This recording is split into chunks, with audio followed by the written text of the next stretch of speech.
Iro weje bakono ve iro weje o iro weje bakono ve iro weje joko fowo bi bogre u fere run o ye bon wa we a kadikede na bakopo bakono ve iro weje ofia pomoran ayi bi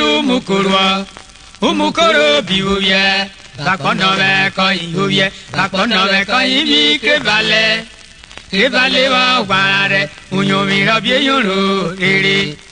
kire mure gukubie konyore dokita wontan irori wesun ko ara kabero makpe na kwa yake abere te wa owo je wa kana lobi yonore ona bonte ali munabro osibito de raugelia kai owo rodeba oye sun won o ma bipo yadugo lowo yo gbare oriro na te tobo karo bara e ara no ma popo e ba wa tunu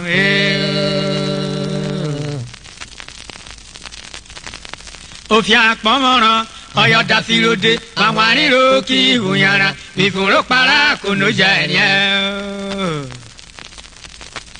ifira wanena yakare fewa okeye na iweje bugire ayiriri rawo bare ho ebialirere uju vegbiwe okwikoro abo okubiyawo ife okeye na ojere ijaro para eso woru ra etokina esaba bugire o para golo wayi woru iroro rona na beje ofia pomoran Ovrebo ga ifun agbare na omi hiranye na e mo fieran yan fo pa onto abori oworu na tun mi iworore ra babi wo ma atuta lorere ika ipebere ebero wata orere hera isi filo woru na ko wa we ovio bede obi floro wa we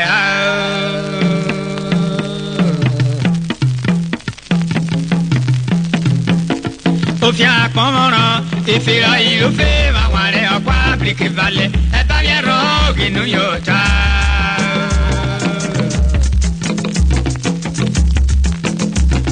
ira pomoran ve are aje provore la bo afrique vale amaro wore rio bobu igo bemre wo bi firama u firo ro awoji ruri ona ve urera kene jame be karo esa vini ibi ke valio ya kona yete ku vidiwo abolo biru wa pita ojiti panu se ko biyere yo me ao wa bo hore ka be tire sora e jagba bibi woro pita biru orio ijedere pena ejena ye bi onwe irororo waja obi se jaha ara to tokosi bitu obo boye to boy tunu ye wuta abara bunure esoyote kevale kabo gwe rigoya ware igura ije iwobre kare ijibra kare otiri goya e patakote ainyoriri deri nunuge demisi akore eje mane obierugele demisi gbalio koworode imogore ifurukeria na vetena ipati gare ti ada edewo bajero yiyore onogun riro lele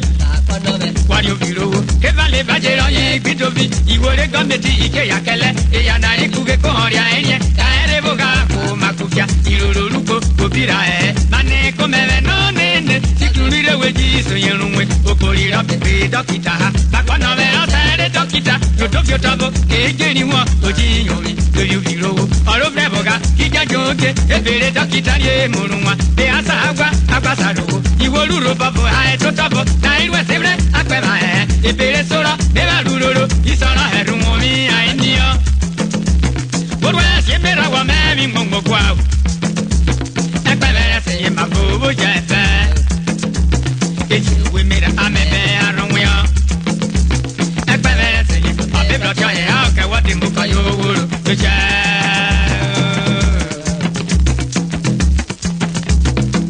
iwo na metana na go iwo balije hewo ate abo sari diamada tabawa ire edewo bravo ga kone maitwe na makorigo mare dokita alura le na bo biti na gba iwo ridero mara eta yeri abo yesu ma iwo dora e iwa mugare anya bo me na bo iwo jebo e ya kubagu to ba mi o he hospital para ugele aye tumu ba won bi ko ye dari fe wa yo opari oworo mara ro hospital oye tugele opologu no pa hospital le ba kono me abi ugele dede onyere iwo fora kona pon yebe be na bonke ele alo jeje awon me buge dokita yi bi fe lore ha e dokita ngene karo ajera okita manu do bole siwe atikere ramanu nukefe ave dokita na yi kinyoni we maru iru aye na konge aro maruwa ina sere ba konowe ale soke abaru tiwoye amatulumu iru ipiwe hospital fona le sena aya ko asera yori ajo akera wanyo bobo para uleri ke bali ogo maripe eka kaunti waere rave kemeje buke biu ba hereri aya ke aya me ayo bori kai hono me nemetulere egwe yari mwebo ugere yobe bairu ya Bebu kunu primore ikiri laya ayi ke bolaga nero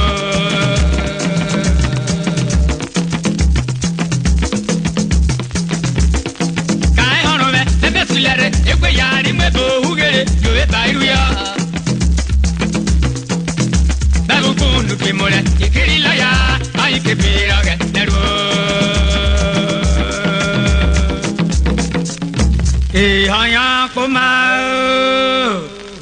Uguro we grow it up pekyo ki etibno eja bemle rivari moi Edi wabi oka bevam lowe roka kara akara sudiria kelugoro we bi e ya lari koka boti worio amekpari urwero kwi bevio e ka baba worio lero rame lagwa urerio kelugoro we bi apo maka bia ho irese inyoni ma o ibri wara hoda kuboru boro gidigba Obioruru vadakurio maro moyare beriore wa isi je ota Tivenia tikokoria ema yesha tekeramne ase yako Emigri oko na tuboji oberi robo wanireki no tugba mire akokesefa no ye wokare kuroboro Kemera botokujo na aja medio ekukomudu o mana ro ye gbaragbara keje pozi gebiko amire kyo libre kipo abatu ya babamela nora won lo to de ori gbegunme obi oluru obi anakare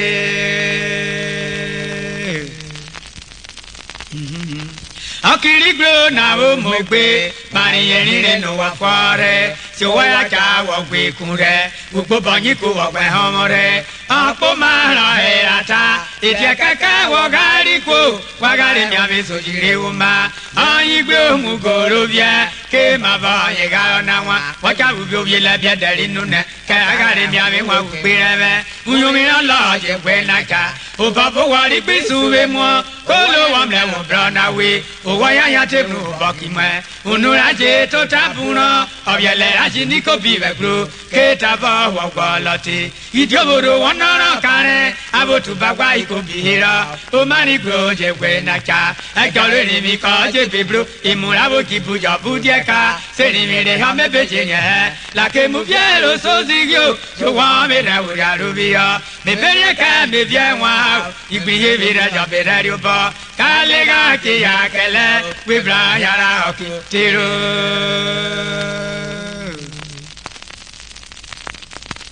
Igriwo gwe gwari o sakoma no mana bi o me a na yi gwa gere sa borio sa ye brupina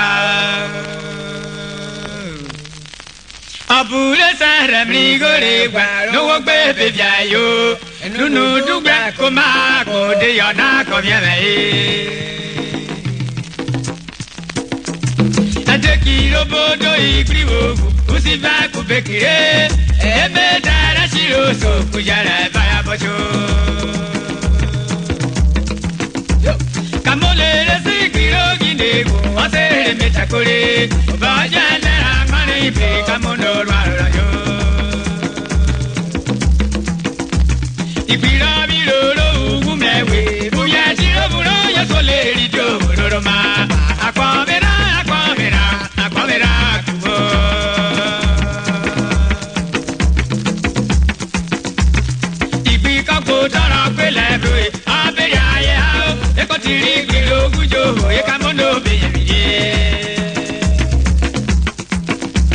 Zapatu Rosio, Ibrioya, if you listen to Rayo, they were my Yobanome. If you call it Piranabia, Ewa Barry, or to do Rodi, and I won't you get Memleru, Palama, if we were together, Naboko, the Tide in your Hilefuru. The Calafia Kuba, I met Metaraca, Diana Grab, Turu. If you're not a Jaiku, a Jaiku Mera, Yakayara, if we don't buy your Jasique, who take a lega, and one day, the Mariago, you want to call Calera, with the mana, I can take you come back with you. I want to call you, who could it be to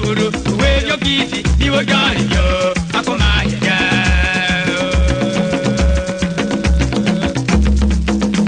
Kwebe na bo urubwa ogoloke musimu ogwa ya romato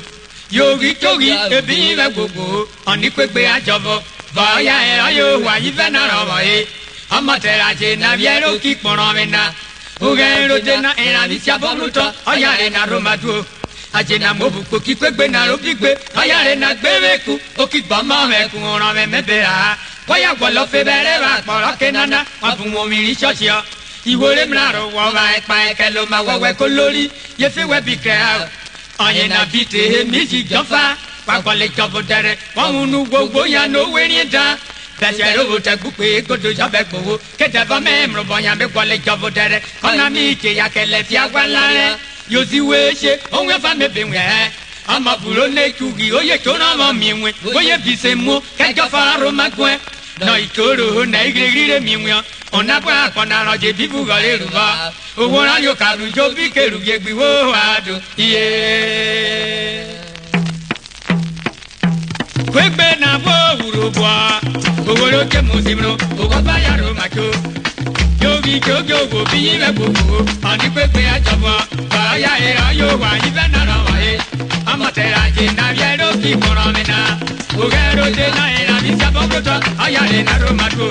Ajena mobu koki pepe na robigbe ayare na gbebeku oki kama meku ona me mebera oya kolo febere ba koro kenana wa mo mi ri sosia iwore na ro wa ba kelo ma wo we kolori ye fe we bigbe aye na bide mi si jofa wa kole jofo dere won unu gbogbo ya no we ni da bese ro te ku pe ko do jabe ko ke da ba me mo boya me kole jofo dere ona mi ke ya kele ti agbala re yo ti we je onga ba me bi we ama buro ne ku bi oye ke ona mo mi we oye bi se mo ka ja ba ro ma kwa na ikoro na igregire mi we ona ba kona ra je bi ku ga le ru ba wo na yo ka ru jo bi ke ru ye gbi wo wa do die anio abare ye jogwa ni bari ba emra agogo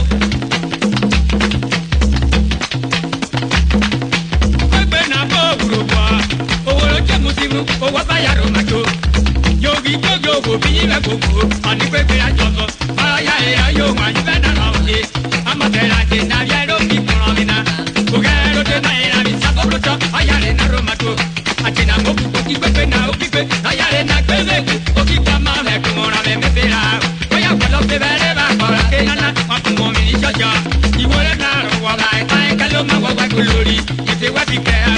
aye na bi se mo ji jofa Pakwale japo dere, omunu kugo ya no wenita. Bese ro te kupe kodo jabe kugo, ke jaba me ro boya me kwale japo dere. Kona mi ke ya kele jabalane, yo ti weje onga ba me biwe.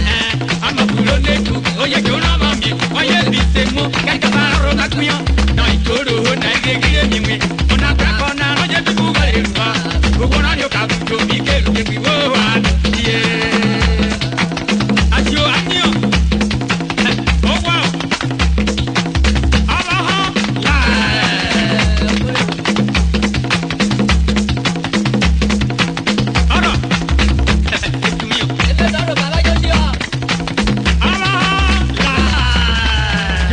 Be twiki na shio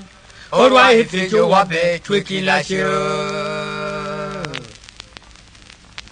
jo wa be twiki na shi orwa ife jo wa be twiki na shi iwe ose we govon we ko se golu we ve ma wo bia amavo twekifia obotore sabatwa mavekpe biro kana ilo basi gwagubra gwadedia yobulete gibula je jovera kwabra achiro jobenien yoni okara me amio joyi kebera genelwa aselo yorwa ese garumia kamano guname olelo lomule onilo yorwa ese kaka otete kota edolo luporame uboguname kai yorwa mama kore kilodia akilo blona mikwa avamagbe kwa pogbe kare obele okima na mara yo berio ya kokeri go mare lorwa we pe ketwa afayin poguname lọ́sẹ̀rẹ̀gì ìwé wọlé abakiriki mìlíríà ìgọ̀rúwò yàrá mìíràn kàyíkùtì pàǹtọ̀ kọ́kíwé ọ̀rọ̀mọ́ ayẹ̀rẹ̀ yóò máa ìkórè àyìnbó tó tẹ́jọ́ kàyíwé gbọ̀kìlì lọ́rọ̀ ìfèrèjì náà rírọ̀.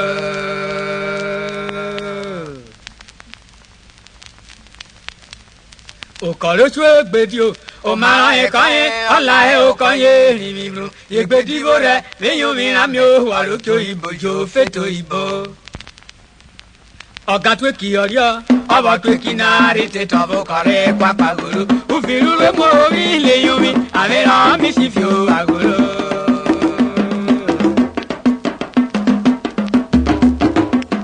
kùrùbùtẹ́ rẹ̀ ẹ̀ lárí àgòló ọ̀kẹ́ nàgòló jí rẹ̀ yẹn ẹ̀kọ́lù mi kọ̀ yóò dé sùn àyè. Abarurobo, veriabo, aria, titabo, na ikurobo, la gbetina, wakare peneri, arurobo, Okaturobo, ebe ariero, aponaro, yo, bifigo, ari efu kekire, matwa, kare kiro devi, kesio, angako pachere, kare kashe. Keshe kapili, ai mogu pobre, Nigeria, ayo se karule, kowa wabigare, mahoni wo, ikira ena kowa werufi amyawa ejabe sapanga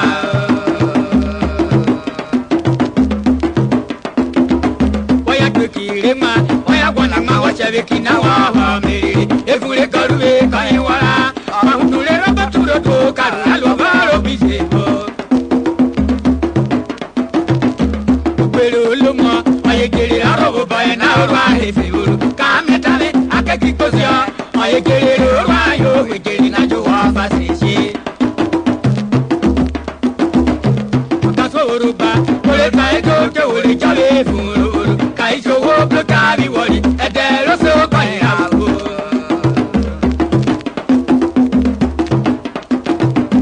agbali lo tu jame okaji bi si fio bobo e okere devuli kai blessed ra waina orwa ife na mi mo to kera e jo lo se nya agbolo e ko ri be fun yen akori mongo orere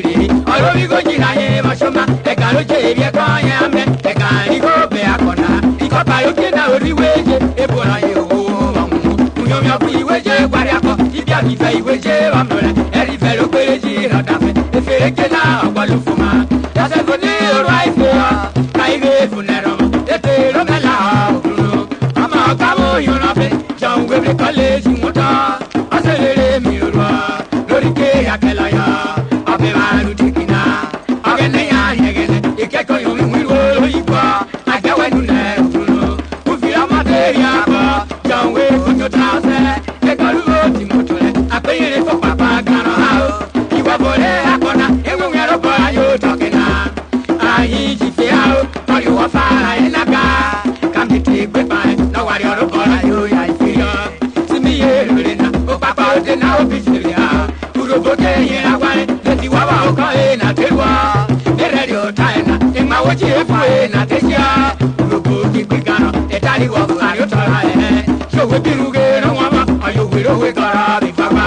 akara na boye apo ibo ya bere ibo mete e yara yebo obote ndo ilike kaba enye ni wori e yara ka bi so dera ilolo ya lo biure lo bido e piti shara ande jefere ama afa ko ka baso ama afa ko na merio ina yàrá bó yòówù sáré kò lè ọ̀gá kó máa ní pé òdèdè máa rẹ̀ tóbi yòó mọ́ yá Akwabo, Irevoche, Uvoya Bite me, Woman, I'm over you, go, Sora.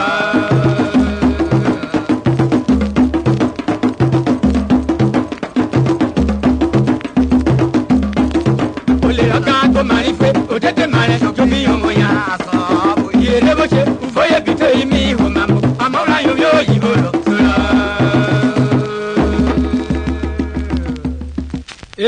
Pablo Del, Urue Mutafra, Ohoyapa Yehura, Urue Mura Yojera, Esehera in Mongo Jera, Aloje wake on you would wear, Yotobu Woroki on Ikri, or Sarema Mongo Buna, Amegario, Rema. Sokolovia Mejaku, Ohuna Fuevo, Bomiana, Kalera Poyome Moroyan, Soko Kale Kirema, Okekari Kolosia, Sokoje, Capita, Oholo Somadafio Vanwania, Omikwi Kolovia Ba, Achiroku Kolo, Obora Ebekbo Kerameo, Konawe, Sokonawe, Okeremi Reagia. Ọmọ tẹ̀lé sígbó òwòlùdún ògbàwé fúnra ẹsẹ̀ mìíràn ìrèrè kọ́ ẹ̀ lálẹ́ ha àmìíràn ìrèrè bá fìràn mẹ́ olùwọ̀n yé tẹ́kẹ̀ wà bí fún ọ. ẹ̀yìn yàrá wọn ni ọ àlòkò ràn mí bíẹ́ mọ́ yòràn mi yòmí wọn ẹ̀yà ìfẹ́ rípò ràn mí ọ̀fùyé mọ́ ọ̀fùyé bìbí wọ́. Kọ́fọ́ mi èèyàn mi ọ̀tàrí go bí yòwó mi rẹ̀ ìgò tẹ̀lé owó lògbòde ìgò àfọ̀bẹ́ tó tábìtì à owó yòmí wí go mẹ́ wàmà. Ọ̀pá kọ̀ọ̀rọ̀ mi àárín sí dàmà ọ̀fọ̀ oníire jàkú kí mi ó níire fún ọ èyí wo lébi kò sóòtú àpọ̀ dàmà kú bẹ́ kó ọ̀ríà ó lé ríro orí dìbò rí ìbò ọ kọ́rẹ́ jàkú òpó bọ̀yàn náà yóò bọ̀ yóò yòrán bẹ́ jàkú yòrán bí ó tẹ sàdíyàn yàn ìmí agbára wọn rẹ ẹ̀rọ wà ní mọ́ra yín kúri ha o sokoji wo kú bẹ́ kọ́ náà jàkú òbò rọ̀yàn jàkú òbò tó bọ̀ náà. Soko kana gogo, no mayo tu momilo. Soko kane kirudia, dalari kirae, bosia veja kure kapita, kona iru fiketwa. Oyakpa akena, abebi kuro seha, kaibo bonikoro, osabiri vie jolly kuro kwa. Kivye abewasia, oho kamu, eshani dukudu ma rapona. No yore ahware na ma veromia. Amia ye ke, twekoma amaya. Oki mova ukwa, yukudu ma orangma. Yo furie bo bobo, amia ahwani ye bluere. Okobure yore na yera. Ekui shache hareja, iwole garoni shache hao. Egabi shache na. Oma lava isumia, ikpe ibole halolega. Eji hefun ishashia. Ìṣọ́ṣe bá mìíràn wọn, àbọ̀jẹ́ wọn rírìn wọn, òun èèyàn mi ìwé jẹ́ bóbulùkù ọ. Náà tí ó bọ̀ rìn mú wọn, ìfún ẹ̀yà abẹ fún un, kémú wòlò ọ̀yà pa. Eye kùrí èké pọ̀. Dàmà lórí èrìrè, kọ́ra bẹ́ fún bí kìlómíà, kékeré àti ìkúrọ̀ náà tó a, àtúrọ̀ ti tọ̀ wọ̀, kọ́kọ́ àpìwọ́ríọ́. Kiwori onaria opakulu dumo korite dama le dama wa kwari obomia ipakogi nebise nebere ruo motora maro ao esiroru ore jakuri higo kon buomi le block on le dama kitin onaria omaro mwe dama guru mane ke wa uwo ka egwere jakoni yo ni lo niwe ogure jaku ko de kwakwa akebe de petia mobi moto pomia jaku moto boyan dama koro mavia idiragwa horoma kaka de fia imalura isira obìnrin mere ao ke wayere dama kaike so harako jakure rio ma more dama ro mariakpo Tumare kupera opakoro mia utere jopako na laere tamiro kibra pona kwa okaru medama jabe sabredenio opakoro mia ugure kaimulori moswario irimi okena kore abaria omia tema hotoma edechola yo anugo Edena kelerio ize popo le jakushe kenarumu kubumya wabungumi olimya erora le chaya tidia jakuka dejuwa mayina kwa waliya ayebeti amanya ojabu roga kabara ikufya kepeta vaja kubero made ayira bo shidama etele shirona oye to ya dena Erole ro tubaye egodoro ni redama ubutu veya apungu yafoha sibe shore damana koye te godori soko ebiro lo niti yeshwa jaye godoro aka koye tubutu mopa oba eke wa ufwa iberi bo wo baba iya ibe ya ya tiribo makufya ebibu ga hao kajo masegano ojeto do ibero pirio aberu bukori pe o makala meke okore ekori pe ruroba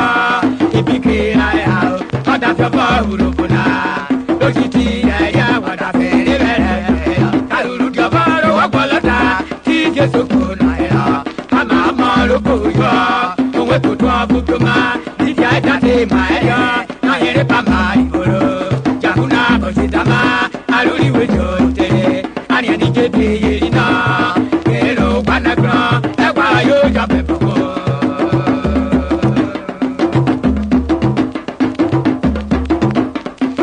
dama lele wana bari ora divina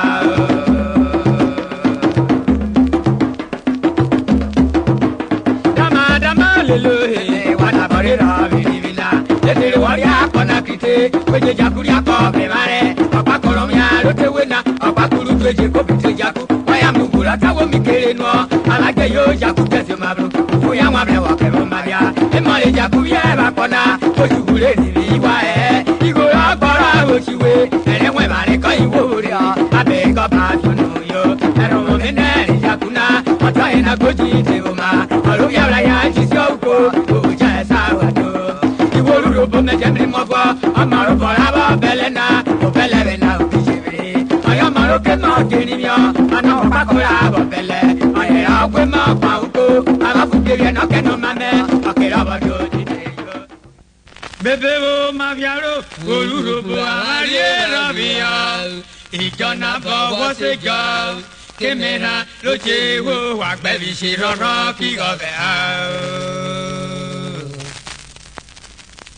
agada me wolo me mo nyamo wo igunran igwebia salami waya kura pona mwetobo oja ba imu ohoro bigoji we iye ibaboro ineta le joda fi bi ku viero duwo imomo re ko garan eboya ba lori wo oda fe me hamruwo igona jo wugu na malesi ikudu oyera aba me karoye abi godugu ame waba ifiri bruna aye fere mogore iwori ruwo bare roma fe aboye na gbodugo wawo loro gurigo da nous sommes jiwowo nous sommes twe kiti towo le moni mi oni o wa bejo no pa ko le ra yo biblia nous sommes wawo da fe iwori gbodugo dewe era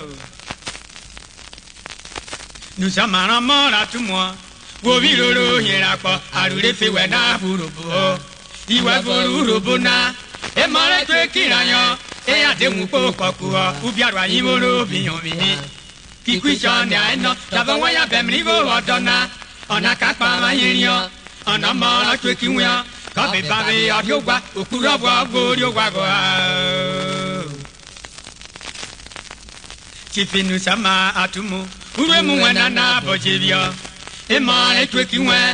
ayeje jebe dafio ogene jo water obuku biriruru onemo irupe itomiana chifinu sama waya uhura bra me na bono eri nu sama nyera po idafe nevo kanyi bimwera ni gbere na ko payo bloda kambono ni wono wawa won wo gbere owo je fe tokina ajibe bu sama tu preware o gbere ruiru ran dafio ara me wo sa wo ye bloda fera no ka umi jogere na hefuru pe wo febu wo ki bisio mabru onwe na ko sebe ame roto awo sebru ko tara be oro kama bemri wo je kelefio kasidi ineta le fi ama na jo iwe je fere ya wo ya ko bofio ko wo be ko jabri wo pe feri mo na bi je mi mo gbe ajere o mi bloda fe mi wo kun mi o ni go ro mi bi wo so sajo kala rwere brume onye kigola gboro kufia oke banye wanyo be aro ese na bijiri ya imobola irwe ipanye boke wishe live be bunu womio kaka tonwe kwitotu kaka bishe liwo sawarare abota no gboriwo kan kaga bo ina yogi no da fe sibu kigbere na imowo ama me na bonye ubi baro don gami biya Ireba imalume agada bohori ofishe okaro iturio iwe je ri pipatio igora bo kebere odafe kan eyara yan abobri pati otunwomio igo amregare he ori ogbere yara eno kore joso ayin paunto oro dafi wo so obaru de sero yo munwomio kiti nenyara eye bi pipatio igora bo kebere ogbere kan eyara yo were dafe yan yo amra I am no guru when we will. Aromi kigo out, Capioni Yamaya Boriwo, Apo Yamare, Aramare Camlete Ruba, Kimwa Secha, who will over your man be sumo. Odapio Bove Sapele, Olesi Nicolua, Olero Bruria, Oviru Pevia, Ujivia Mevia, Nijiwolo Belama, Otiana Iwofia, Nicolo Wawadafe, Meniama Jimmy, no dewa, Miss Nicolo Wawe, Kubiro. Nicolo Nabofe, Ubucruz, Lore Lope, Nicolo B. Womira, Essaide Agera, Nicolo B. Womirayon, Ignori Nicolo, Oramatera Bocurame, Ayarera, Nicolo Boom Womivara, Gionira Belama, Olera Pure Subona, Nicolo Boke de Kevia, Marasera Geraya, Amabi Wominana, with a Johnny Rupe, Iwana Quevamora, Epi Nicolo, Jevi. Orari Gracie Missia, Orari Nicolo, Imalera Rosiera, Ubeco Jolayan, Kimalwe San Robiwe, Eyerava Gerapo, Coco Yasara, Coabe Garapo, Esiteti Nicoloa, Araba Hisapele, Iwole Yoba, Gracie Missi, Coupe Copa, Nicolo Coyo Gerayo, Nombre Fortuna Devuro. E qua fare Cavurubona, Ibugaga Miche Ayo, Ancora Seroboa, Turena Veracon. Kele jayi kufia neni dame gbe ayan abogba ibruna su kokore ni dana irere esi abi blorerio jebe fa kenra aboba ma pekora amame na borun to so tabiji wolide oboyan ineje kokamuka abasane ni dana ti wiya owe ku eboma owo gbe bojo werun a apori ibo iwore keka kan ki mefe oboyan eka kan ra me ko aroma gba ifia Oyera mo mwera ambi mubai he akera wanyo igora gware lerwe akiye bidiare ajigbe jose onya pagwa oyari gbeje fi onya popa kana me muran beria onwa mi oti mana owo tapo rure muna eyari gbo bonyopa kiworo yibo aera kagbo letera ya reroto yaji piru ore kokoko no gwera ka bodigari uroba amare obo ere ruiro ragwa abamri muran bere Onwa vivo yo wewo Kolere lui kobio Ikobiro maru omio Sote wewo geroma Onwera mabo jagwero E akare mera viene Kena wana samere Wanera kave mu Sa gujo woki bari ajere kokiso wajeri gario Ida feru rubuna Amabaru oturobo Upenyomi ayate penyo Konyera baru puto Orama na kuputa mabeto Roma rupenyomi ajiro gbere faradafe kayi bi legbe ha odafio famo fleboga ajira da fe na ogwa mana ji ogbere wo gwajowo oyin bo da berigo ajira da fe na wo gwa na iyebe irere hunwomi kirowo kaberi rabere abere la wani o sere o ti mo pe eteta meta urubo ya pesa gigo dugo brapo ogbere gwa da biji gwa kona o ba kona mi po mi re wendario amunwe na re kigbara ibi beri bodara maruri ukera baroda gaterora ro gbere luri ake abi kwishone kanye gbeya arori we tere ojure mo bra suje ada ojure na bi oye bi kuke ojure mo bra se na be amanu bawo amana kodio abugbe tere ko na ko egbe ya roro owo gbipe owo na ke yoro na egbe ya roro me be kwa jeme ye bere kwa ka sana ke jira pa me be ye ibi ala re ya na re kona ka yo ka re ya na etera aya be kwa koro ra pa owo na ke ye gara ye iwa ya ibro ji ti bega e bi je ye ka ba bo yo to e sa ma ye bere sora ila re o ki bi ra ba ke ye na re ya be a ta ha agwa li bi ro ku e ma mra yo ki te na e be wa we ri hi na ka be no no ra ba san e ka yi ma bi pe ka ro we de re ka ri e ka na e be sora e bi ye ke ye na ka ba bo yo to e ka ta yo ye mi ra e ya na ni pi re wo ayi pi re bi yo to o ki mi re o yi ti te kya abi o ki re to re ka ro ki mi re ka ri ku kya ja ro ki re da ra ma re ka ba o bo ro bi go ka bo wa o ma ra yo wa ata wo ku ba ki ri wa pa o bo ro bi go ari mo ma o pere kan ye gbe yan o yan ta bi o pere e ko wa re pa re wa ro ma gbe ho ke na wa ba wa ru ru nu o ma bo be ru nu bi yo e ka mo no me ta da ni re yo ye igbi duru ro ni ave cha ka pon re bo ba mi ye o so lo blu gba kan ye me re ko ya ra me mamo ke mamo ka o yo mi ba da e ti re ku ja o ma nu le yo o bi ku yo ye abi bi ra ye kere mo re bro abi he ra ye ko ke ra re ho aja di bi e ja ko ka bi bi ra yo ji wa bi ro na na ko mo bra bu nu pio pio ni ye mu re ti re ja te ju me e ka ra te ha me bo wa o bu ja ra ya re re da ti ru ru ko ha ma re yo ko o wo ro ma ra ko ye su me ya te sa re u ka o bi o wo yo ni ra re na ri ro e a ja ba bi yo ko me ko la ma te ra ka ya me ja be ka e ba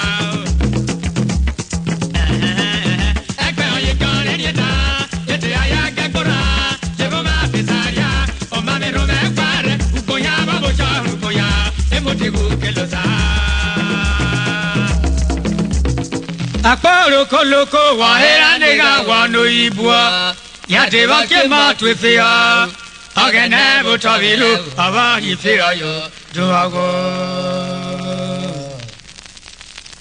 ikoleji de ya tera e yoro ra yo ja be barakio ya te na bon yo be omo wonta ku be ku ara etira ru pe ni ye wonta kaera ba iru weke ya toto ka bi wo si o ya di ma ru ba iru in Nigeria sere nuwe mo gbe kana ina ku ara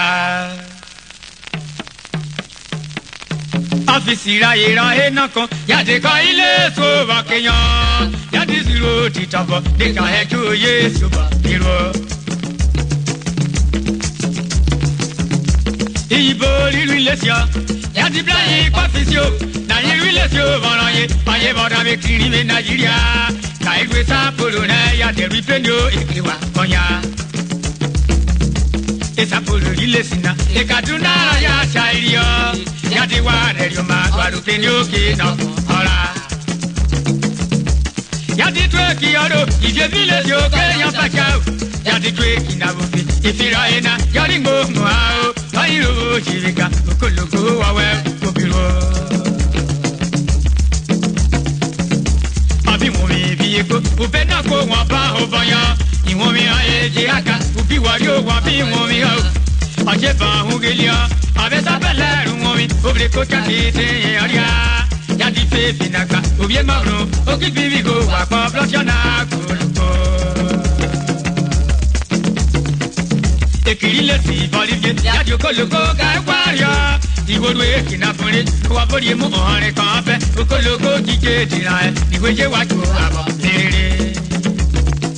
koloko akuko lurobo ke aba urobo habeko koloko yenyo obijara abo mangwe akibe barigo ifiro koloko na ujebe ibora to jamle bo pete agenda bo tabe wa koloko wafo koloko ya belu konya imoto waje ye bi pa wan koloko ri igu akete ba wan de ka wu kore da belu robo ade kamo yo woro mayara aru koloko beri atya ibira bonuta ayi yorwe ifira ena jabenya ofia ibole lurobo esulena tazoni wi ori ora marabo na ba de kwakwa robo wori pe ibira jiru tabo samebo kapili ibole de lamo koloko tere mi ayo isabele ya de meswana amaru robo are kapa me bubu jame asero ye kan ye to koloko onira ye kan robire o kan amati ikoyisi ya de metana we muri kono iyo nira ene se chaka kowo aya pe beto kiwoye e ya derire kore muri mi na bi machwale ni won mi awon ri pe godura abi won mi ba tabi ri kiso iwon mi ra ke na roma ba ora nero yo waye na kofa abi won mi bru ko jo mare yo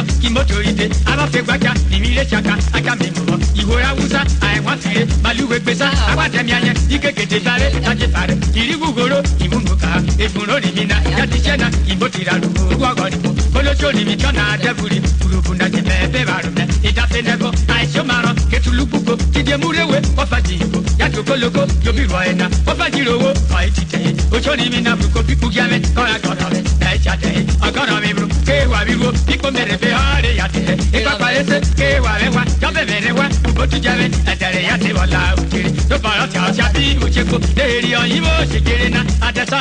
inu yoja tazoni yori ramo kwato aba kwibeni yari lorogu iloroguru giame kotuku ai moleo anabojiro koboro koboro e ka pamne maroko loko adena fuwe bare ya ti botu jame ko igole ya ti bo yera kono tu won mi obije ewe agba uri wa wa ke jo igo etere ya ti ete jo weje fira e na ro fremare amaro yoro ba joro na agba uri o iwo iwo e o ra mo yan le bi o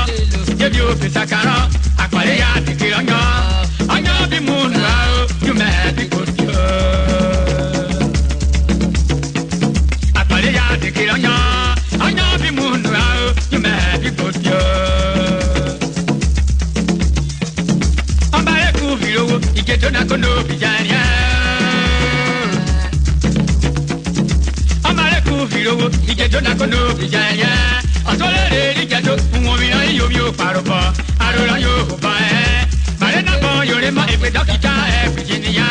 bare ke maro leko iwoli te lo yo mwe bare bi won mi wi wori ko be kana won mi ra yera ade bro ba ko ade ra bi jo boya ba bare yera ko ti jiri je mu re ra ko ki jiri ko anyo amare ku birowo iketo na kono bijanya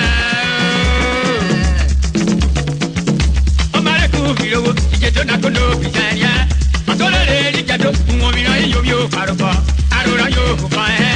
bare na bo yore ma epe dokita Virginia bare ke maro leko iwoli te la yo mwe bare bi won mi iwoli o be kana won mi ra yera ade bro ba ko ade ra bi go boya ba bare yera ko te jiri je mu re ra ko ki jiri ko bare yera ko